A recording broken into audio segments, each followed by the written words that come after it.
1995 পর্যন্ত সরকারি চাকরিতে থেকেও আমি রাজনৈতিক কর্মকাণ্ড পরিচালনা করতে পারলেও 96 সাল থেকে সেটা পারিনি। আমি ইসলাম ছাত্র শিবিরের প্রাক্তন সদস্য। 1981 থেকে 1987 পর্যন্ত শিবিরের সদস্য ছিলাম। আমি খুব আনন্দিত যে আমি যার হাতে আসলে মানুষ হয়েছে বলতে গেলে 1977 সালে আব্দুর রহমান মুসা ভাই,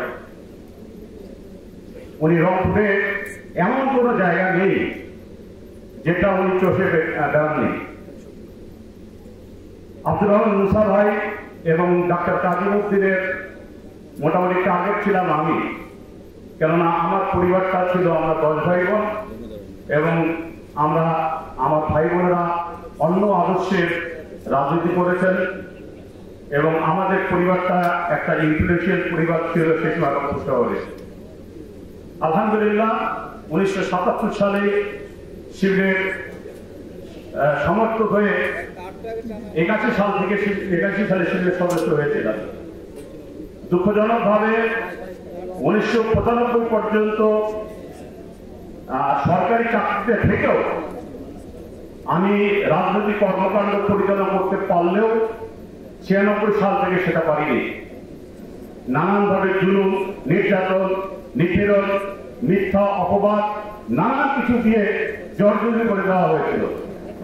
আমাকে তখন সংগঠনের পক্ষ থেকে পরামর্শ দেওয়া হলো যে তুমি প্রকাশ্যে এসে তোমার কোনো রাজনীতি করার দরকার নেই। আসলে বুক ফেটে যায় সে বলতে।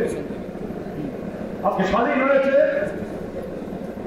শহীদ আবু সাইদ, এখানকার মানুষ গর্বে বুক খুলে যায় এদের জন্য।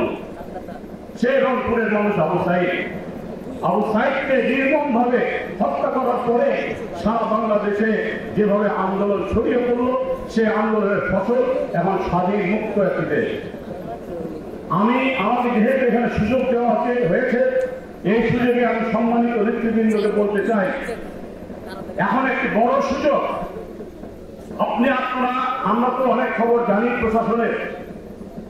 প্রশাসনের বড় অংশ চায়, ইভেন সরকারি বেসরকারি পর্যায়ে প্রতিটি মানুষই চায় যে জামাত ইসলামী বাংলাদেশ এখন বড় একটা ভূমিকা রাখুক, সত্য এবং ন্যায় প্রতিষ্ঠা হোক এই সংগঠনকে হাত ধরে।